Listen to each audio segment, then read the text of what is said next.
learners, our topic for today is all about truth table. So, di ba yung truth table, ito yung nagbibigay or nagpapakita ng truth value ng isang statement. But before tayo mag-practice kung paano mag-construct ng isang truth table, alamin muna natin kung ano ba itong mga negation, disjunction, conjunction, conditional, and biconditional statements. Dahil ito talaga yung pinaka-basic kung paano gumawa ng isang truth table. Kung hindi mo alam to, sobrang hirap or mahihirapan ka talaga na mag-construct ng isang table kasi ito nga talaga yung basic. So, kailangan alam mo dapat kung ano yung lima na to. So, mag-start muna tayo dito sa negation, di ba? Yung negation, kapag sinabing negation ng isang statement, ibig sabihin lang to, kabaliktaran niya mismo. For example, yung statement na P. Kapag yung statement ay true, yung negation niya, which is ganito yung symbol, negation of P or yung basa ng iba, not P. Minsan, ginagamit yung ganito ring symbol, yung para sa right angle, apostrophe, minsan din yung bar sign. O kaya, ano siya, minsan nakaganito. Marang minus sign, negative P, or minsan naka-raise. Ibig sabihin lang lahat niya, not P or negative. Negation of P. So dito, kapag sinabing negation, basta kabaliktaran or opposite lang siya. For example, dito sa first row, we have true. Ang kabaliktaran ng true ay yung false. Kaya dito rin true. Ang kabaliktaran or reciprocal ng true ay false. Then here, false. Ang kabaliktaran or yung opposite niya ay true. Then dito naman, sa last row, we have false, true. Kasi nga, ang kabaliktaran ng false ay true. Basta dito sa negation, tatandaan nyo lang kapag yung opposite ng isang bagay. For example, kapag true yung isang statement, automatic false kagad. Kapag false naman, true kagad yun. So, ganun lang yung negation. Kabaliktaran lang ng isa't isa or yung opposite lang. Dito naman tayo sa conjunction. Yung conjunction, we have P and then the Q statement. Ang symbol ng conjunction is the inverted V, which is ang ibig sabihin niya ay and. Dito lang sa conjunction, ang key points niya, dapat yung dalawang statement, true. Magiging true lang yung whole statement kapag mayroong dalawang true. Basta magkaroon na ng isang false or dalawang false, automatic false na kagad yung statement. Kagaya dito, true, naging true. Kasi nga, nasatisfy niya yung requirement na dalawang true. Then dito, true, false. False siya kasi may isa na kagad na false, kailangan natin dalawang true. Same din dito, false, true. Isa lang yung true, kailangan nga dalawa, kaya false yung statement. And then false. False pa rin siya kasi ang kailangan nga natin ay two true statements. So, false to. Disjunction, meron pa rin tayong dalawang statement, the P statement and then the Q statement. Ang symbol ng disjunction ay small letter B or sa ibang textbooks, U o kaya yung parang pa-plus na sign. Ang ibig sabihin lang ng small letter B, you're dealing with the connective or o kaya naman either. So, dito sa disjunction, ang kailangan lang isa or dalawa sa statement ay true. For example, we have two truths. True kagad siya kasi kailangan nga at least one statement ay true. Yan din, dalawang true, kaya true statement. Then dito sa second row, we have one true. True statement pa rin siya kasi nga ang kailangan lang natin sa disjunction at least one true para yung full statement ay maging true. Then dito we have sa third row, false, true. Even though may isa siyang false, may isa namang true which is true statement pa rin. Then we have false. Both ay false. Magiging false pa rin siya kasi ang kailangan niya dito sa disjunction at least one or two sa dalawang statement ay true. Ito naman tayo sa truth table for conditional statement. Yung conditional statement, ang symbol niya is ito. Yung arrow na papunta dito sa right side. Kapag pinasa mo to, if P, then Q. Or sa ibang naman, if P is Q. Ang key points lang ng conditional statement, kung ano yung P, dapat ganun din yung Q. For example, kung ang P mo ay true, dapat yung Q mo ay true. Kapag yung P mo naman ay false, dapat yung Q mo rin ay false.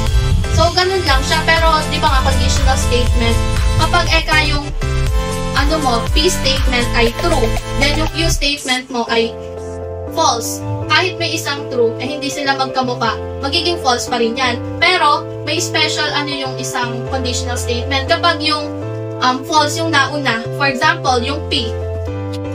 For example, ang P natin is false, and then yung Q natin is true. This is true pa rin kasi parang wala nang laban yung false kapag true kagad. Kaya yung may rule na ganito, yung false, kapag nauna yung false kesa sa true, automatic kahit hindi sila magkamukha, true pa rin kagad yung full statement. Tapos na tayo sa negation, disjunction, conjunction, and conditional. Now, lumipat naman tayo dito sa pinakahuli or yung biconditional statement, yung the truth table of biconditional statement. So, ang meaning lang ng biconditional statement, it is a combination of a conditional statement and its converse. Ang ibig sabihin nito, may sinusunod kang paring condition. For example, dito, P, if and only if, Q. Kapag daw yung P ay true, dapat yung Q ay true.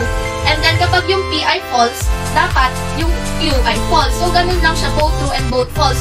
Converse means kasi na reversal or opposite. For example, final, start. Start, final. Kung ano yung opposite or reversal, ganun lang siya.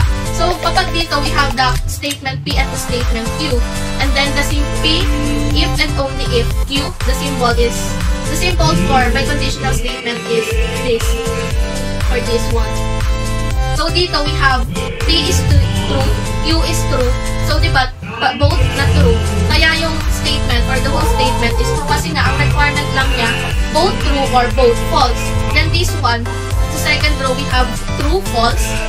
Isa lang yung true niya and hindi sila magkamukha, kaya automatic false na kagad itong statement. And then sa third row, we have false, true. Ayan, ganun pa rin siya. Kagaya nga lang nung nasa second row, isa lang yung true, walang magkamukha, kaya false kagad.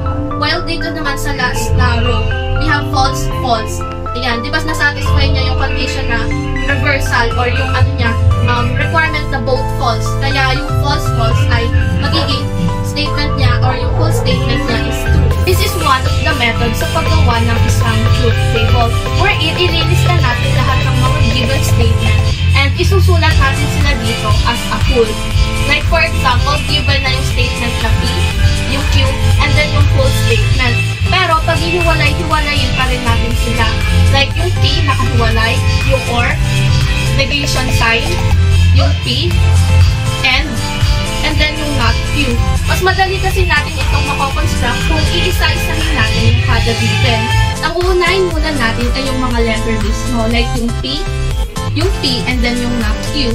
Yung P natin, since hindi naman siya negation, same lang siya katulad ng truth value nito, which is true, true, false, false.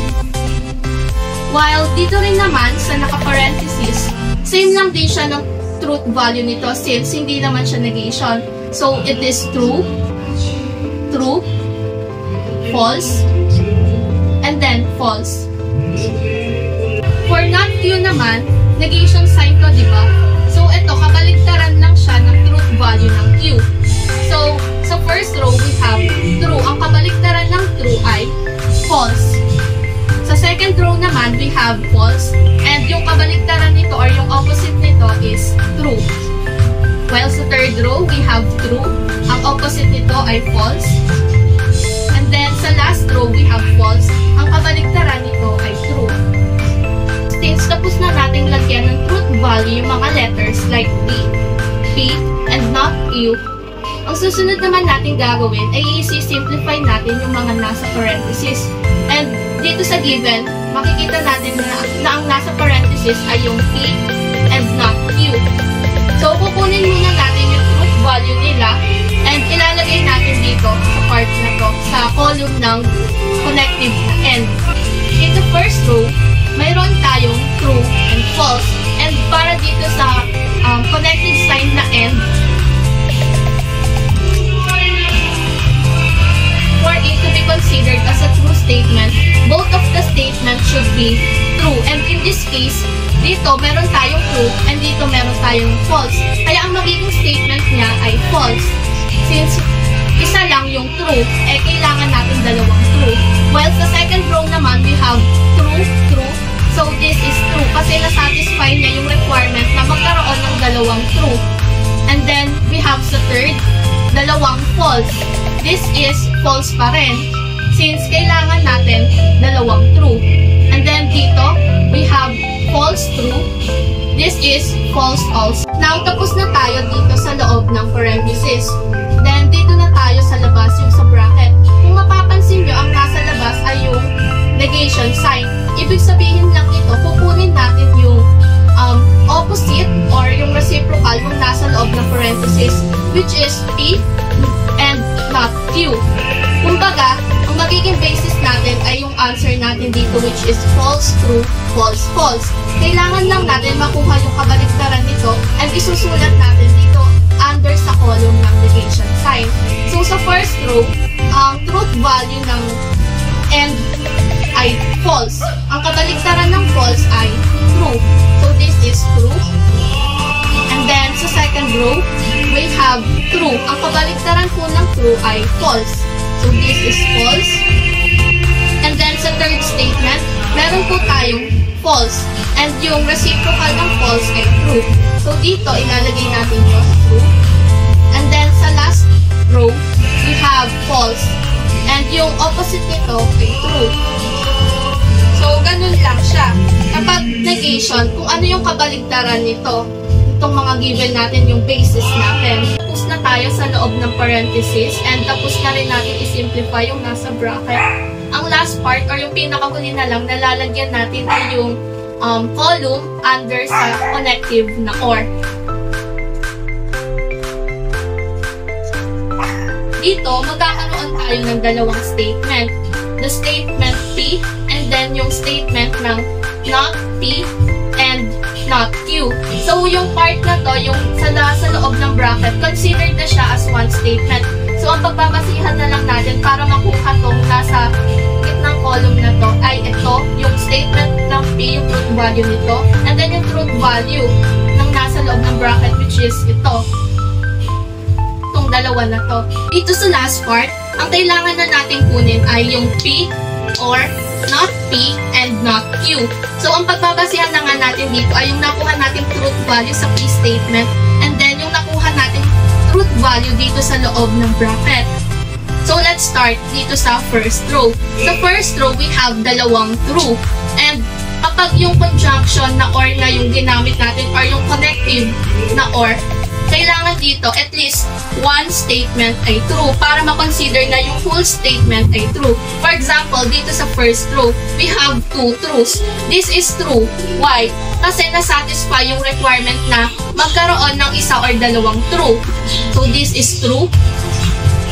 And then, sa second row, we have true and false. This is true also kasi mayroon siyang isang true, which is nasa requirement para maging true statement yung part dito. And then sa third row, we have false, true. This is also true kasi nga may isa pang true statement.